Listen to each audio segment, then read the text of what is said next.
How's everybody doing? Steve here, and I'm putting together a video of a recent swim one-on-one that we did with an athlete, John.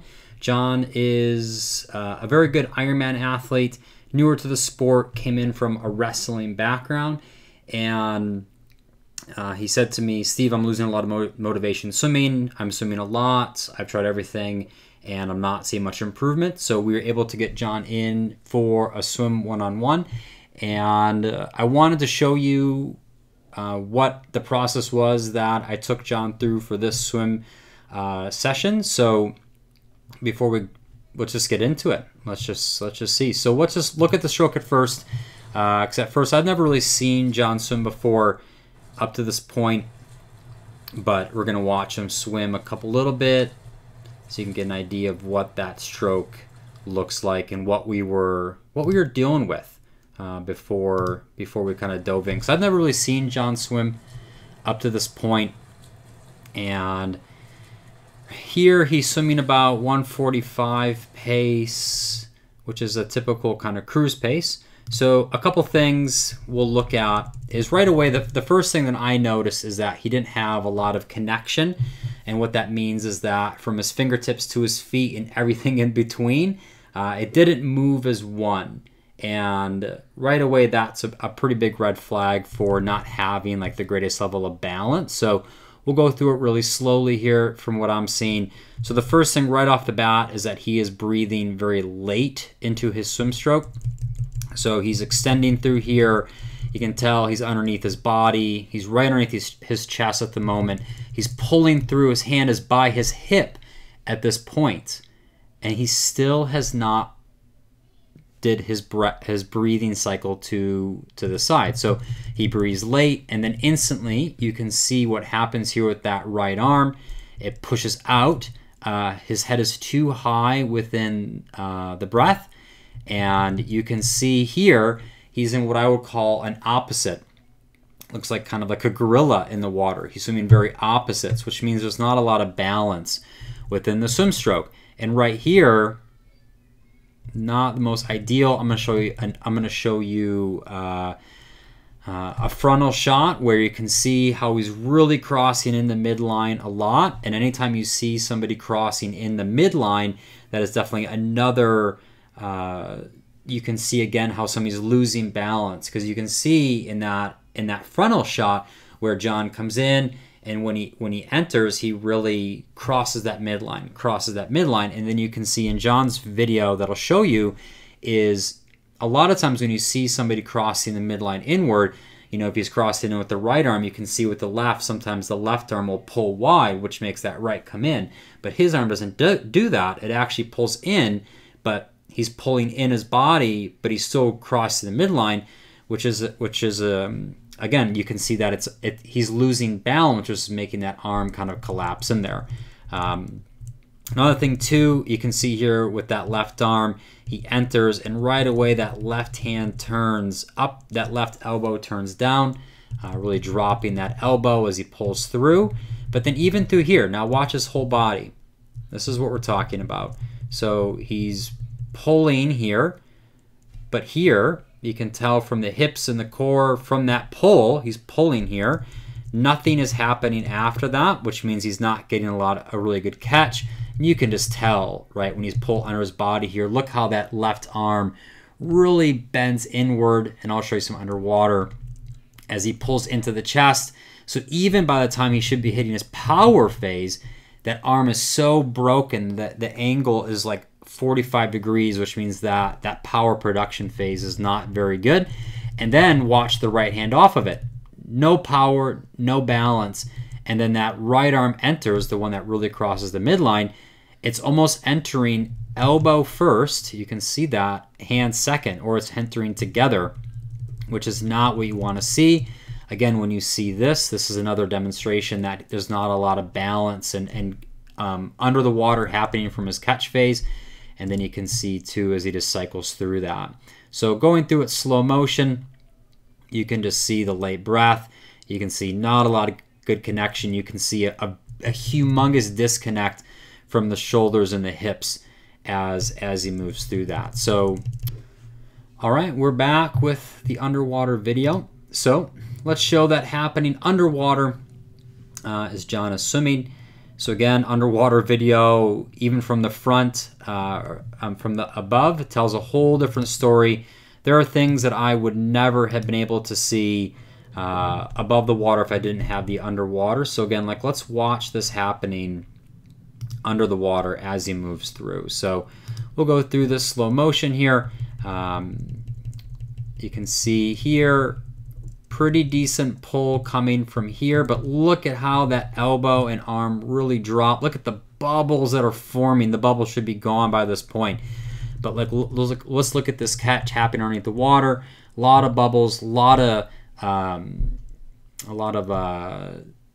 blanking on the word here, but as he's pulling through, you can see that that catch phase is really collapsing underneath him. The kick is not too sufficient happening. A lot of kicking from the knee, not a lot of propulsion or balance happening from that kick back there. Because again, you can just see that there's not a lot of usage. Okay, so the left hand comes in, drop, drop, drop, drop, drop, drop. So this is important to look at too for balance, and we're gonna get into this, is that the left arm is providing very little balance. It's just kind of dropping. It's not really setting up anything. The bubbles underneath the water, again, shows that it's very ineffective as it moves through. And then, again, you can look at that. So the pull with the lefts, the elbow is in front of the hand, which means that the paddle is not very strong through that. And then you can tell too, he's just kind of swiping away with that left hand. So even the power production with that left hand is not great. All of this is just showing a lot of improvement that can happen through that. So the power production to that left, that elbow is just dragging that hand along, and there's not a lot of production being used. Same thing with this right. Look at those bubbles there in that right arm. By that point, those bubbles should be going away, but he's just carrying that drag through. The catch through here, over-rotated pretty massively on this side. A lot of bubbles. And right now, if you look at this right arm as it's pulling, the right arm is actually producing power down. He's not actually setting anything up to push the water backwards. He's pushing that water straight down. And the same thing, he pushes down and then it sweeps up. Now watch that left arm again. Look at all those bubbles. It's pretty tremendous. That left arm, right arm pushes straight down and then it sweeps inward. It breaks. So not a lot of propulsion again being pushed backwards. And I think the biggest thing we haven't even talked about is look at the drag that's happening behind those legs. Look at the drag that's happening, the angle here from head to feet. I mean, that is a lot of drag that's happening. His legs are sinking. Again, anytime you see people's feet hanging that low, it's another sign that there's not a lot of balance and there's not a lot of propulsion. I mean, even at this phase here, like there's just nothing holding him up here. There's nothing in the water. There's nothing holding him up. So those feet are just going to keep dragging. I mean, that is a lot. I mean, look at this angle here. Look at this angle. I mean, the amount of improvement that he can get just through increasing drag, getting his body up, improving balance. And that was the theme for this lesson, is that we didn't spend a lot of time working on fixing the catch phase and working on propulsion, because this is the first time that I've worked with John, is that the biggest focus for this was improving the balance, getting him to be able to slow the stroke down, work on getting much more balance out front to get the back end up so that we can reduce a lot of drag. Because anytime we do a swim lesson, we do a 25 easy.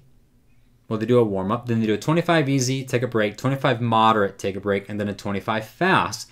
And when they're doing that, we record their time, we record their stroke rate, and then we record their stroke length.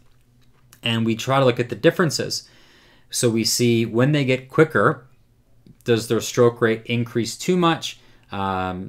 We look at and does their speed actually get quicker? And the thing that we saw with John is that when he was doing the 25 moderate to the 25 fast, there was no difference in speed. he had to increase his rate to go even quicker, but it was maybe a second or two faster. And so the other thing to notice too is that John, to create his speed, as you can tell in this, he has to increase his rate. And so what we saw is that when he was going his fastest, which might have been 20 seconds for the fastest, he was taking about 28 strokes per 25 to go the 20 seconds. And I try to find people to get as close to the strokes and the speeds as you can. So if you're going to go 20 seconds, we want your strokes to be around 20 strokes. Doesn't need to be perfect, but if we see such a huge disconnect where 28 strokes, 20 seconds, that's too far. Or if we see somebody going 28 seconds at 20 strokes, they're gliding way too much. And that's essentially what we're trying to address, is how is this person creating their speed. So move on to the next thing. All right, so here's that video of John from the front that I wanted to show you because I think it definitely is pretty telling. So we'll watch that a little bit.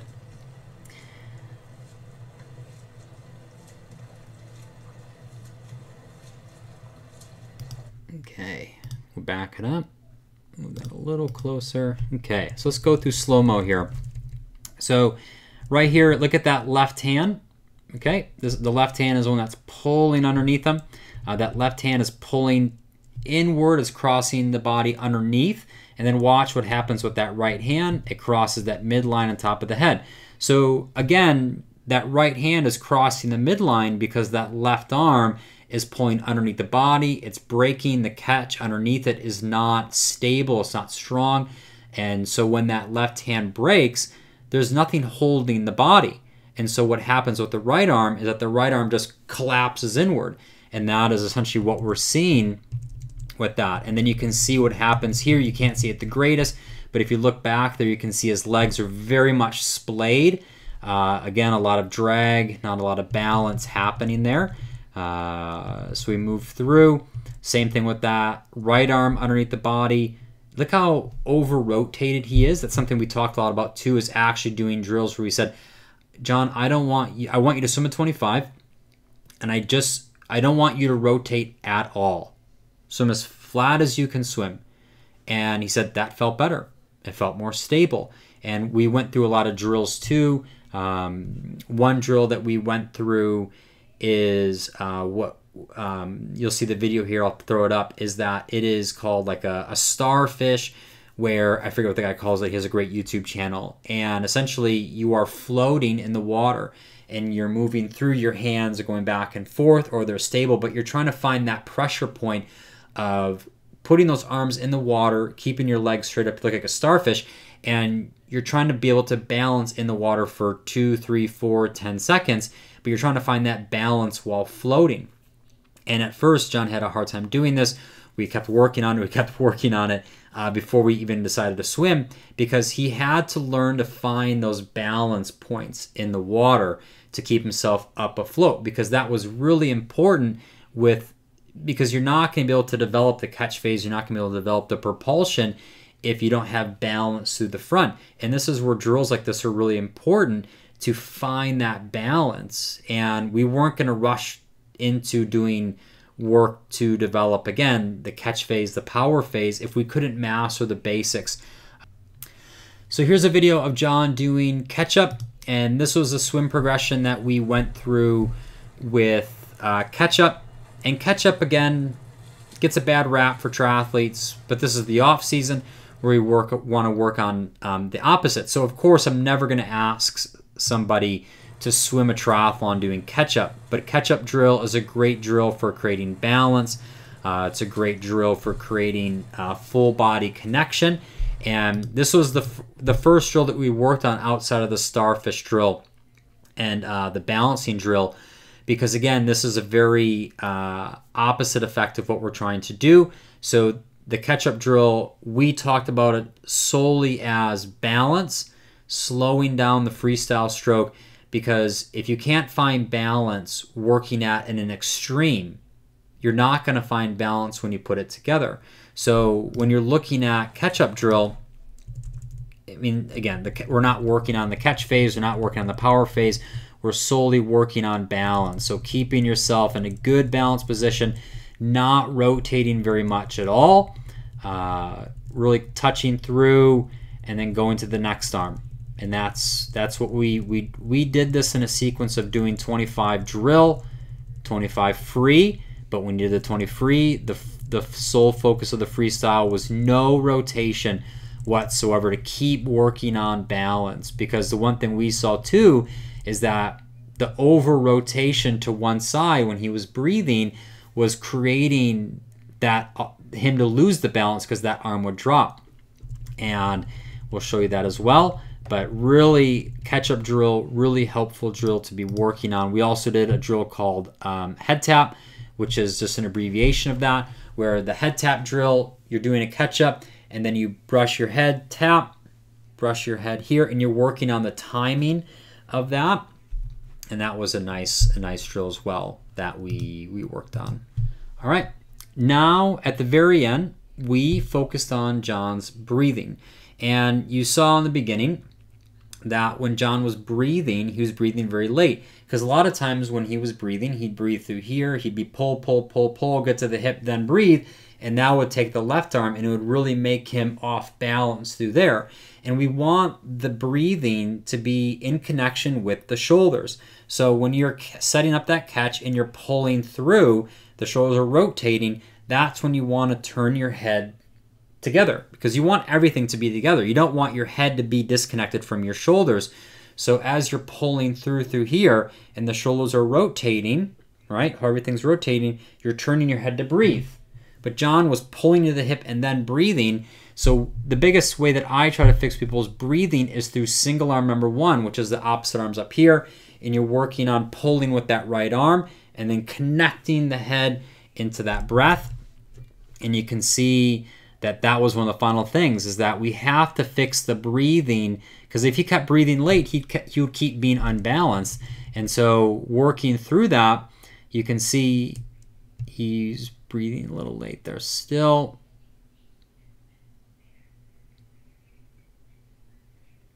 There he goes, much better.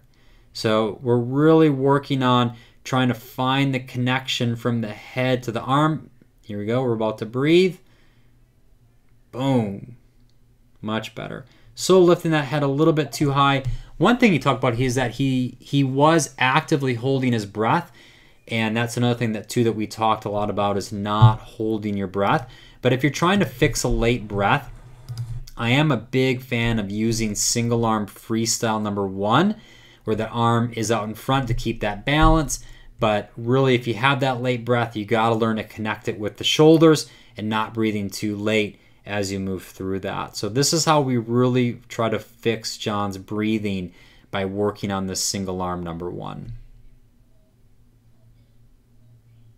But I think the one thing too is, if you look at the stroke afterwards, I mean, I know it's a single arm, but when you're looking at the balance, the legs dragging, John just looks so much better with his feet. His feet are higher, his hips are higher. He's just got so much better balance in the water, reducing drag. So when at the very end, when we went through that 25 sequence again, 25 easy, take a break, 25 moderate, take a break, 25 fast, take a break. When he was swimming, he was actually getting closer to that.